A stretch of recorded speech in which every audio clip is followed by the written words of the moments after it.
Hello, everybody, and welcome to this Monday live edition of Dodgers Territory. We are your hosts. I am Alanna Rizzo. That is Clint Pasillas. Dodgers are off today before hitting the road and starting a 9-game road trip. And Clint, before we get into the big ticket, what is the biggest takeaway that you took from the most recent homestand? It's nice to get out of town. That was my big takeaway. It's just a team that's still kind of finding itself, discovering itself. But I'm not worried. I'm not scared about anything yet. All right, that's a good segue into the big ticket. So let's get right to it. Now, I think you could say, Clint, that perhaps yesterday's game, a 10-0 victory over the surging New York Mets, could very well be a get-right game. Is that fair to say? Yeah, I mean, I would argue that you need to back it up with a few wins to open the road trip, but it's a damn good start to getting right because this team was all discombobulated to end that homestand. But if they were getting right, they did it in a hell of a way. You got a Sho homer in there. You got Tyler Glasnow shoving. Really, really complete feeling game, as Dave Roberts also said for that Sunday matinee.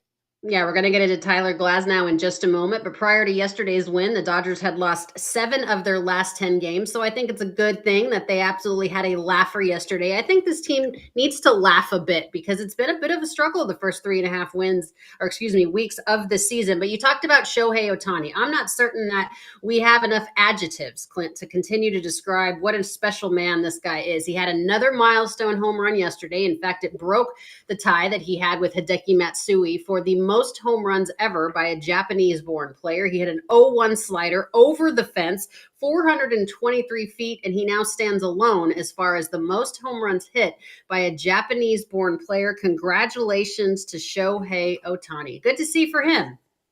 Yeah, that was something special. And what I love about seeing Shohei homers is that when he gets them, boy, do you know they are gone. You got the little toe tap, the little dance and turn, and that ball just kept on sailing halfway up the pavilion there in right field. That was a majestic shot. If you're gonna break a record set by one of your childhood heroes, that is one hell of a way to do it.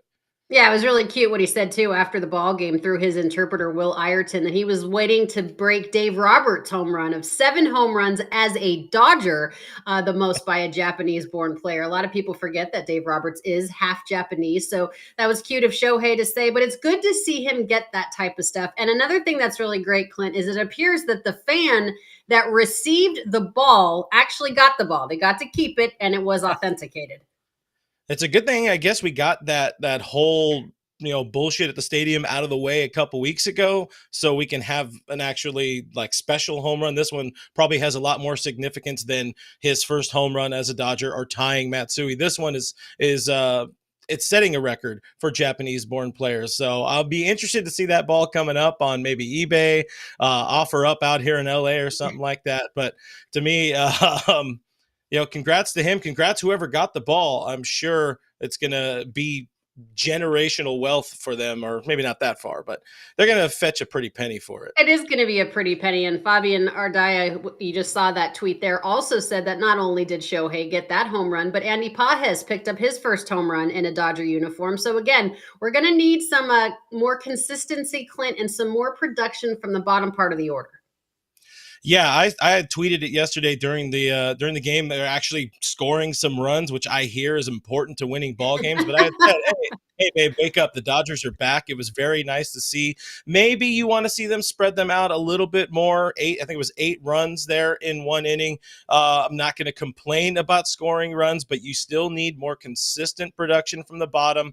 You need to see kind of Freddy Freeman continue to come out of it. We'll talk more Freddy Freeman a little bit later, but good steps in the right direction. You still want to see more, but we're trending. We're trending, and that's what you want to see from this team right now.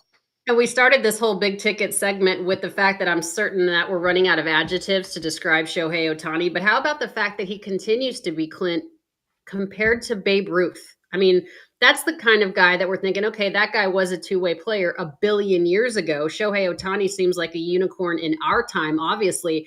But through the first a seven. Like, look at this. Hector Gomez had such a great tweet. Shohei Otani has now 176 home runs in 725 big league games, right? Obviously, this doesn't count what he did in Japan. Babe Ruth hit 176 home runs in his first 725 major league career games. You can't make that up. That's really cool. This is where, how do you not get romantic about baseball when things line up? Our pets' heads are staying on instead of falling off, but that's awesome right there. The guy he gets most often compared to, tying those numbers, and we know. Well, I don't think he's going to challenge 714, but by the time Shohei hangs up those cleats, he's going to be pretty damn close to 600 or something. Putting it on record right now, I'm saying Shohei hits 600 home runs because that's what I decided to do. 600. Okay, you just threw it out there. You heard it here first, right here on Dodgers territory on the Foul Territory channel. Okay, why not 600? How about Tyler Glasnow? Maybe if he had a bat in his hands, he could shove too, as far as that's concerned, because he is so effective on the hill. 8 scoreless innings, Clint. He had 10 punch-outs, and he's reminding me a little bit of the Clayton Kershaw a few years ago. Is Tyler Glasnow now the stopper? You got to have an ace that you can throw out there when you're in these type of skids. You got to have that stopper. Like you said, Clayton Kershaw was that guy for the better part of a decade. If this is why they traded for Tyler Glasnow, he's doing a good job of showing, hey, I'm going to be your dude for at least the next 5 years that I'm under contract. Hell of a game. You get the first Dodger pitcher going into the 8th inning for what feels like a million years, because pitchers don't pitch deep into ball games anymore.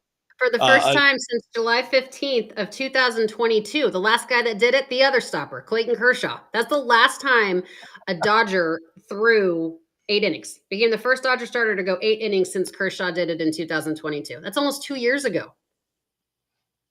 We want to see more of those right now. And you also want to see more, maybe print a few more Tyler Glasnows on the bump, because I like the numbers that you talked about in our pre-production meeting here. The Dodgers breaking are very, very good when Tyler Glasnow is on the bump.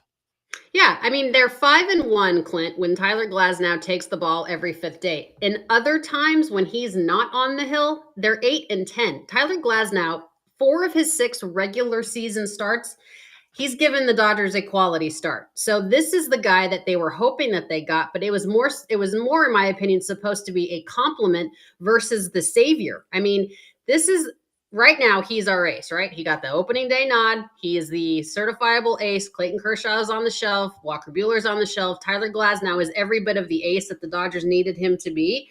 But we've got to have more to compliment him in the starting rotation than just him. 5-1 is awesome, but 8-10 when he's not on the hill, not so awesome. Need a little help there. And we know this is a very, very injured pitching staff. We'll talk more about that as we dive into more relievers in a minute. But the fans are going off a little bit. Hey, would not be a show on the internet. KT Troon says, yes, he is a stopper. Talking about Tyler Glasnow. Our friend Nando390 says, Dave Roberts pulls pitchers during no-hitters and perfect games, which we would not have a show on YouTube without a little bit of Dave Roberts slander. I liked on Twitter as well. We also had Lizzie, who had said, I'm not saying Tyler Glasnow saved us, but I'm pretty sure Tyler Glasnow. Yeah, Lizzie Batts, I agree with you. Tyler Glasnow did save us. Jose Garcia saying Andy's starting to shine, of course, talking about Andy Pajis. Yeah, you're right. We are going to talk about the fact. Actually, let's get to it. Let's get right to behind the scenes, because we're talking at length about Tyler Glasnow, but we have a lot to talk about too as far as the position players are concerned. That's where we're kind of digging in deep there in the behind the scenes section.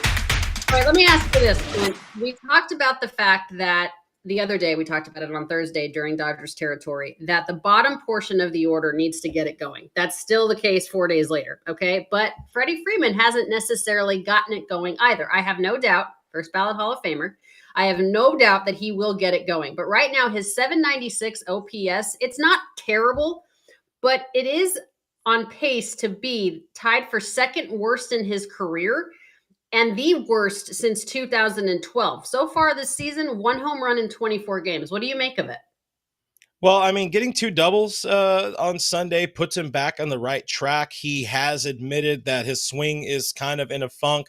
He mentioned that his hip is kind of pulling on him and it's throwing him out of alignment. So the best he can do is strike out or really poke a ball towards the third base line. But I think you saw particularly over Saturday and Sunday, signs of Freddie Freeman coming out of it. You know, when this guy is on, he's going to be just shoving a ball over the shortstop. Dodgers fans saw it for years against the team. Now you get to see it in LA. You're about to see, I'll do another prediction here. I think you're about to see a real fire hot streak from Freddie on this long road trip. All right, MVP season again for Freddie. I mean, if Shohei's going to have 600 career home runs by the end of it all, is Freddie on his way to what? Is it his third MVP? Now, well, for Freddie, it'll be. I think he'll be a top 5 guy this year. He's always a Look, top 5 guy. You're not going out on a limb there, my friend. That's not a limb, because it's going to be Mookie Betts or Shohei Otani. How could it not be Mookie Betts or Shohei Otani? But yeah, Freddie was a big spark to that massive 8-run inning that this team needed to kind of get off their ass and get the happy vibes going, happy flight for this road trip they're about to start on Tuesday. And not for nothing, Freddie Freeman's not the only big gun, the only star that's not hitting. Aaron Judge, perhaps you've heard of him, tied the American League home run record 2 seasons ago with Roger Maris. Judge is hitting 183 so far as a batting average this year. You think Aaron Judge, obviously Yankee fans, as fickle as they are, they want to run him out of the Bronx. He's going to be fine. Paul Goldschmidt, MVP in his own right, he's hitting 179 for the St. Louis Cardinals, who are off to a horrific start. They're at the bottom of the barrel in the NL Central. Jose Abreu of the beloved Houston Astros, Dodgers fans love the Houston Astros. He hasn't hit a home run yet, and we're 3.5 weeks into the season. He is hitting .068. He is their starting first baseman in that park that the Crawford boxes just scream for his swing. He hasn't hit a home run. So it's not just Freddie Freeman. Again, it's April 22nd. There's no need to go bananas. I think Freddie Freeman's going to be just fine. Yeah, it's funny how baseball works. Sometimes you have a slump in June. Sometimes you have it in April. Dave Roberts did say about Freddie, yeah, I would qualify this as a slump. Nothing that's you don't hear about slump and Freddie Freeman in the same sentence very often. But again, it's not just him. It's not located centrally in the number 3 hitter spot in the Dodgers lineup. It is a little bit league wide, because that's just how baseball works. But I'm less worried about any of those guys. I'm less worried about Freddie Freeman getting going. And obviously, Freddie Freeman is at the top of the order, but there's a question here from KT Toon about the bottom of the order. The difference is that the bottom of the order did get on base last night. Fair enough. That's a fair point. Even if it was just taking a walk, whatever, I'll take it. I'll take a base on balls. I don't care. They have to set the table for the big guys. I hope we see more of what we saw last night. Well, so do we. And I think we need more complete games. And I'm not talking about going the distance as far as the pitcher is concerned. I'm talking about playing the game the right way on both sides of the ball, more of a complete team effort from the Dodgers. And I think that's kind of what we saw last night. Keeping in mind, there are 10 pitchers on the IL. I think the biggest question mark, Clint, besides bottom of the order lack of production, is middle relief woes. Yeah, to pin the bottom of the lineup thing there, you do get a walk. I think a walk and a hit for Lux. No, just a pair of walks for Lux. You got 2 hits for Pages, 3 RBI, of course, on that. That was a pretty homer. Don't take anything away from Andy Pages' homer after Shohei, but that was a pretty homer in that game. Teoscar Hernandez kind of going through it a little bit. Kike getting in there, getting a hit and whatever. That's how you win some ball games. Give some RBI opportunity to people like Mookie Betts, to people like Shohei Otani. But enough about that. Yeah, the middle relief. It's been a problem, and yeah, you could point to 10 guys being on the injured list, and that's where it kind of starts. Most recent, Kyle Hurt going on the IL, another pitcher with shoulder inflammation joining Bobby Miller, who hit the IL last week. Nick Ramirez, by the way, we see in the tweet there, he's been pretty good in a couple of games since joining the Dodgers from the Yankees. I don't know if I want to throw Ryan Brazier under the bus already, but Brazier, he's somebody You want him gone. I've been watching since since spring training. Late signing, did join the team very early in spring training and all that, but he just never looked good at any point in spring training. I think the clock struck midnight on that Cinderella signing for the Dodgers. Every inherited runner he has inherited has scored. He's also allowing his own runs. It's just it's a what am I looking for? It's a recipe for disaster for this bullpen. Joe Kelly has his hit and miss moments. We know how that goes. Evan Phillips, if we're going to throw one good thing in there, has been phenomenal. But bullpen, it's one of those things like Andrew Friedman says, it will keep you up at night. And I think it's keeping Dodgers fans up at night right now. Well, 103 and a third innings pitched so far as LA relievers are concerned. I mean, they're overworked. That means your starters aren't going deep into the ball game, with the exception perhaps of Tyler Glasnow. Obviously, Bobby Miller is now on the IL. Dave Roberts saying it's a little bit of smoke. Well, where there's smoke, there's fire. There's 10 guys on the IL. Nobody is going to feel sorry for the Los Angeles Dodgers. Trust me. Having now been back at MLB Network covering all 30 teams, nobody cares. Walker Buehler, Tony Gonsolin, Brusdar Graterol, Clayton Kershaw, Dustin May, Kyle Hurtnow, Bobby Miller, Emmett Sheehan, Blake Trinan, and Connor Brogdon. Those are the 10 guys that are on the IL. And there's some big guns in the, on the shelf. But I tell you what, Walker Buehler had his most recent rehab start, Clint, on Thursday, couldn't throw strikes, was walking the ballpark, so he's going to need another one. Now, you could look at it from both sides of this, right? You could say, okay, it's not about results, and it's basically his spring training, but you need to make sure that he gets out of there healthy, but is also effective. Yeah, I understand why they're kind of being a little cautious with him. I think that was one of the worries, the issues early in spring training as well, when we started hearing more about them pushing him back. Dave Roberts usually finds his words, he picks and chooses his words pretty carefully. And I know we're going to talk more about Walker Buehler with our guest, Jerry Hairston Jr., who will be joining us in a few minutes here on the show. So guys, stay tuned, drop those comments for Jay Hair, Dodgers reporter and analyst. But that's one of the things with Buehler is Dave was kind of straight up and saying, like, we don't really like what we're seeing so far. He's not striking as well as he usually does. The mechanics are a little bit off, and it makes sense. This is a guy who's missed the better part of a year and a half. Takes some time to get get the juices flowing again, get back into rhythm. But it's also been more than a year and a half, so you do start to worry a little bit. Maybe. You just don't know what you're going to get. You don't know what you're going to get from a guy coming off the shelf with Tommy John surgery. And let us not forget that this is his second TJ. So it's interesting to see what's going to happen. I don't want to rush him back, obviously. We're not at that point. The Dodgers still lead the division. It's April 22nd. This is not a panic moment. But you do want Walker Buehler to be effective. But again, there's a lot of guys that we're counting on to be healthy at some point this season. And the starters need to go deeper into games because the bullpen is overworked and you don't have two massive pieces of your bullpen with Blake Trinan and Brusdar Graterol on the hill. There's some folks that are pretty hot, Clint, about the lack of production from the bottom of the order. Angelo Fireisen has been that's a pitching question, obviously. Fireisen has been disappointing. Yes, Clint also wants him DFA'd. But, I mean, there are people that are here we go. I wish the Dodgers would start Miggy Rowe at shortstop more. This is from Shane Rochester. I don't get why they asked Mookie at 31 years old to do it and play Lux at second base. Well, because Lux doesn't have the arm for short right now. But I guess that's why I'm not the manager. Shane, we all are. Yeah. Hey, I'll say about Lux, and I do want to ask Jerry about Lux a little bit. I would say Lux doesn't quite have the bat right now to be in the lineup either. But maybe, I don't know, maybe that's just a hot take on my side of things.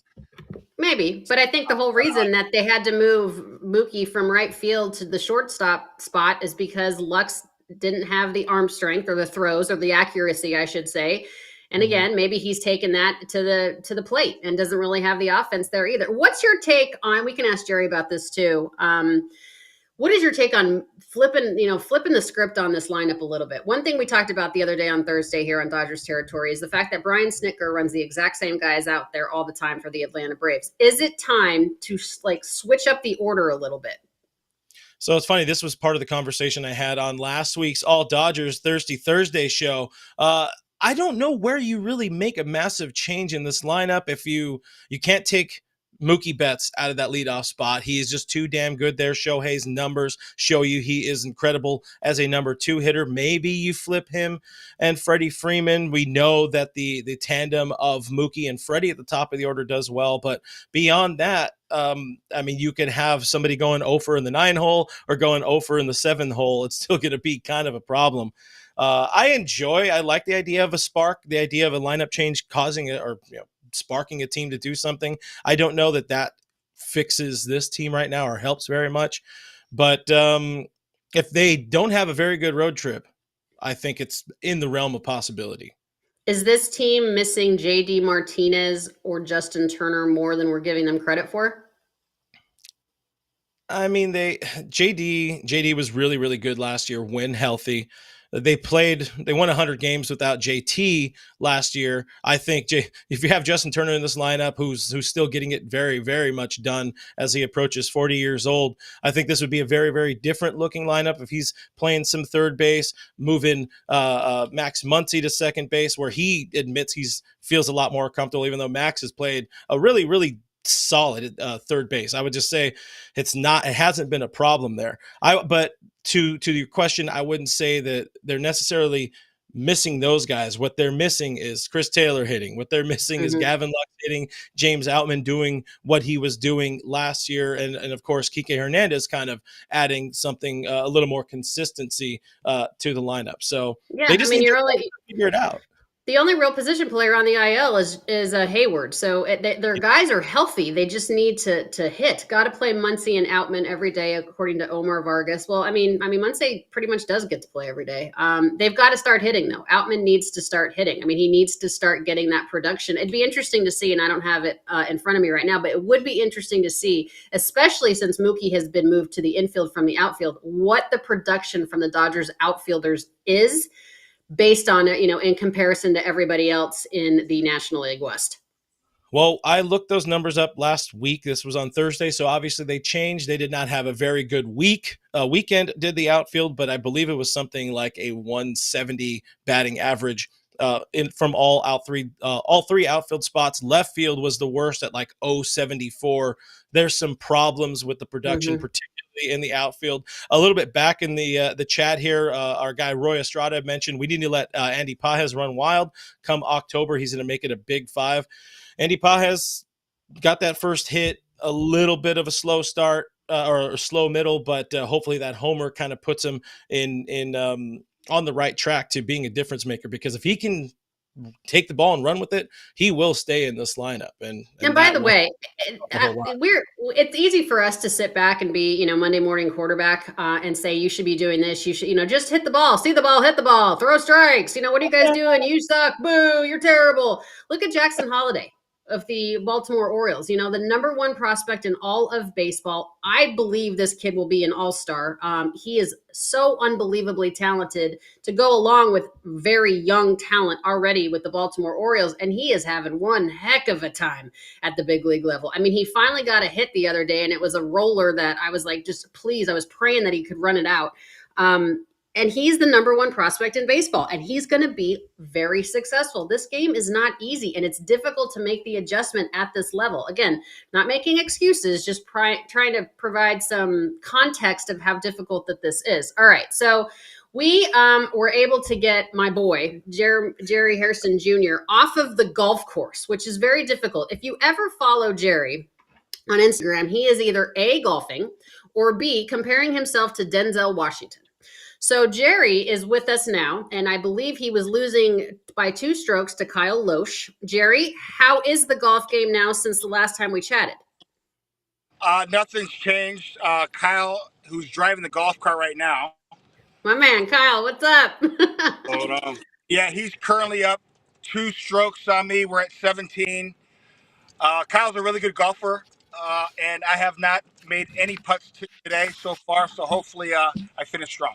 All right, so your short game is terrible, per usual, as is your long game and your middle game. Do you think that Sunday was a get-right game for your boys in blue? 10-0 over the Mets.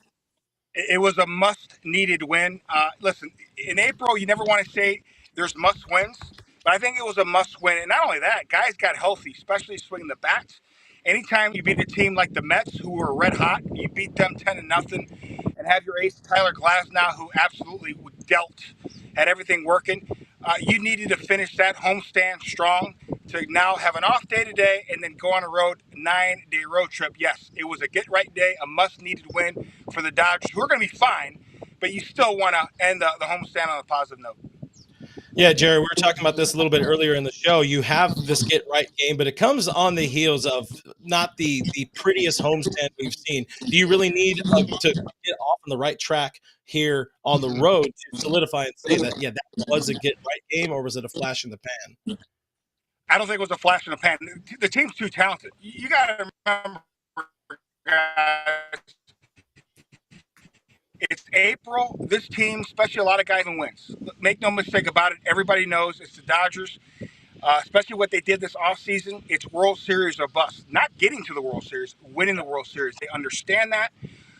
So sometimes in April, you're going to have some lulls. Sometimes throughout the regular season, whether it's June, July, August, you're going to have a week, 10 days where it's just not going to be there. Freddie Freeman is starting to swing the bat extremely well. He really had the last two games squaring balls up. We know Sho Otani's swinging the bat extremely well. With this talent, as long as they stay healthy, they will be in the thick of things. But make no mistake about it, it's all about the 11 wins in the postseason. And Jerry, to get there, they're going to need Walker Buehler. He didn't have the best, most recent rehab outing. Obviously, did not throw strikes. Dave didn't like the command. Didn't like what he saw. How important are the results of what he's going through right now? I mean, it's basically spring training for Walker. It is, and Alanna, you know this. You just said it. It's spring training for him. It's hard for guys that been in the big leagues and have thrived in the big leagues to get on a minor league rehab knowing, you know what, this doesn't really mean anything.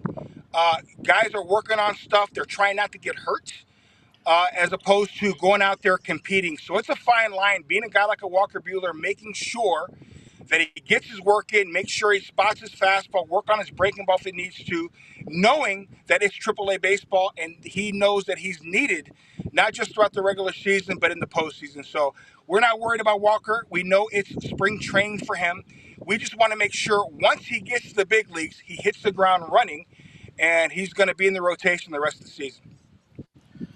Jerry, you mentioned the talent on this team. They added an insane talent level with Shohei Otani in the offseason. Talk a little bit about what this guy is doing coming off of major elbow surgery and kind of what you think he's adding to the clubhouse so far. You know, the adding to the clubhouse thing, I didn't realize he was that much of a jokester. You know, listen, I go in the clubhouse every once in a while. I'm around the guys every once in a while in the batting cage, just seeing him on TV, seeing him around the guys. He's got a Ken Griffey Jr. type of kid in him. What I mean by that, he's always smiling, joking. When I played with Junior with the Reds, I was like, man, this guy's always smiling. He's always in a good mood. And I just remember a couple guys saying, wouldn't you be in a good mood when you had that swing? I think that's what was Shohei Otani. He's always in a good mood because, I mean, does anybody have his talent, his ability? You know, he hits the ball 450 feet when he's right. He throws 100 miles an hour, has a devastating slider. So there's a reason why he's always in a good mood, always in a joyous mood. He's in a great environment like the Dodgers. He's got a chance to win, not just this year, for years to come. He loves the guys he's playing with. So he's always smiling, always in a good mood. And he's definitely brought that sense of childlike glow in him in that clubhouse. We're talking with Jerry Hairston Jr., who's in his 11th season covering the Dodgers on Sportsnet LA. Obviously, 16 years in the show. Richard Flores wants to know why the Dodgers pull their best hitters, Jerry, when facing a left-hander. Well, usually they like the matchup. You know, they go the lefty-righty matchup. So if there's lefties on the mound, they'll make sure a guy like a Kike Hernandez gets in the lineup who hits left-handed pitching. They make sure a guy like Teoscar Hernandez hits further up in the order because he crushes left-handed pitching. So they like to mix and match, play the percentages. They usually have guys that they'll face a left-handed pitcher. They're from the right side and vice versa. So we got another comment here from commenter Joe Mama. Says Dodgers got to quit trying to swing for the fences. Do you think this is a team that's maybe a little too worried about that big fly when you could maybe just move the ball forward, keep the line moving?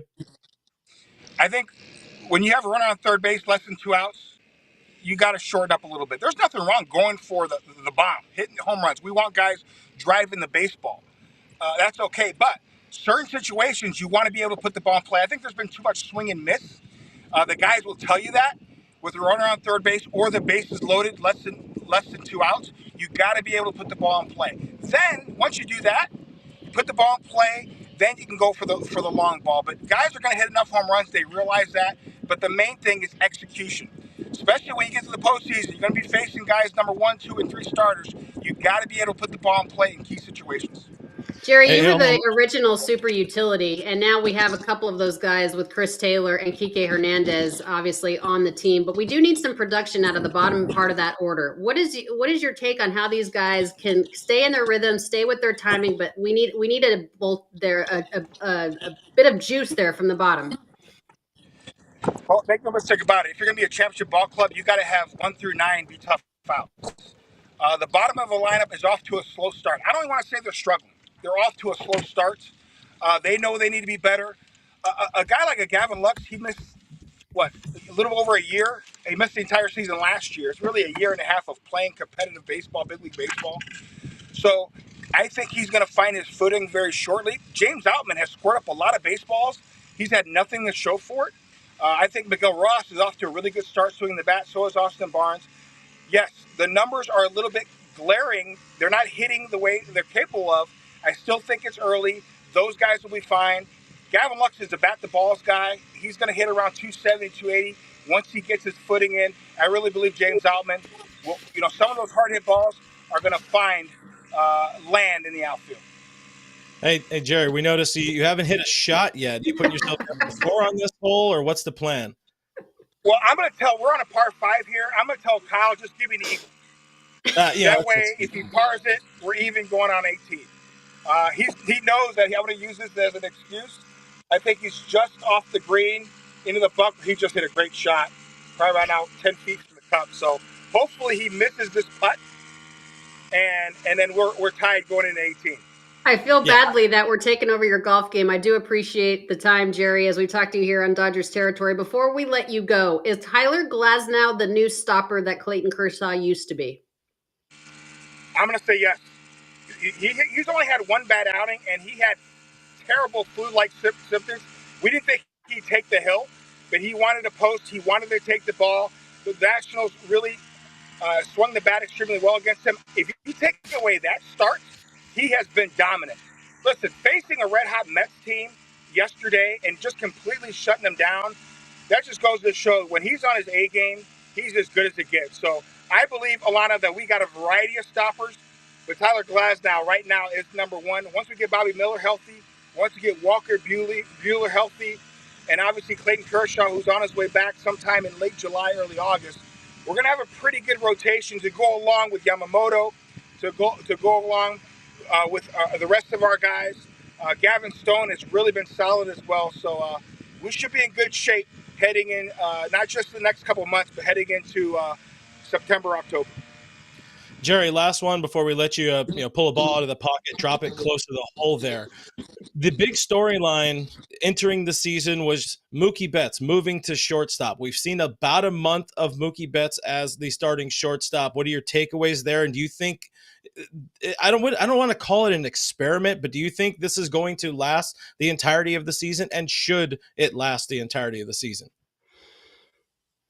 Last I checked, I think Mookie was, I think top 5 in defensive runs saved at shortstop.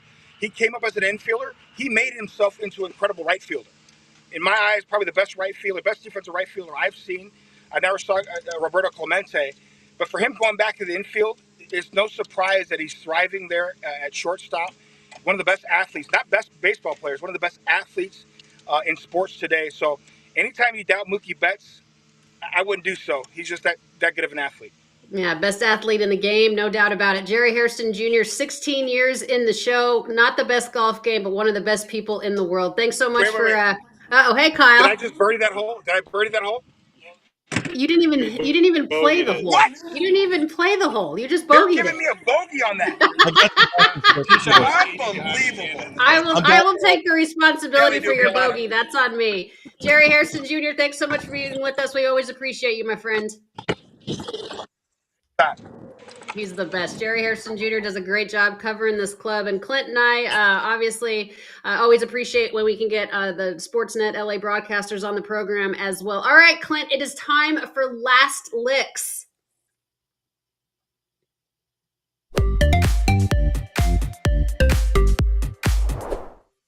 All right, we have a sweet, sweet pup. Her name is Flower. She was found as a stray in the Compton, California area. Look at her ears. They're That is so an sweet. adorable For dog. those of you that are listening right now on the podcast here at Dodgers Territory, make sure you go to the YouTube page and like and subscribe so you can just have the beautiful glory of looking at Flower's ears. She's That's safe awesome. right now, but she's staying with the Good Samaritan, unfortunately, just in her backyard because she can't bring her inside. We're trying to avoid Flower to go. We don't want her to go to a shelter. She's about 6 months old. Her vet care will be taken care of. She will be microchipped because of my foundation, Gidry'sGuardian.org. If you would like more information on Flower, she's a beautiful, fully black and white mixed breed. Check us out at Gidry'sGuardian.org. Guys, if you need to add a pup to the family, they say adopt, don't shop, and that looks like an adorable doggo to add to the household. What do you got going on tonight?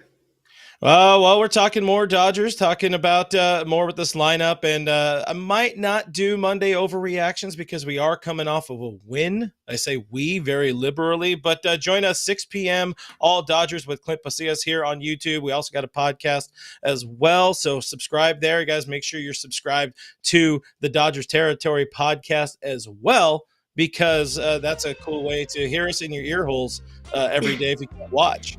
Yeah, we appreciate it very much. Thanks for being with us on Dodgers Territory. For Clint Pasillas, I'm Alanna Rizzo. Thanks again to Jerry Hairston Jr. for joining us. And Clint and I will be back with you live on Thursday at 12 noon. Take care. Like and subscribe.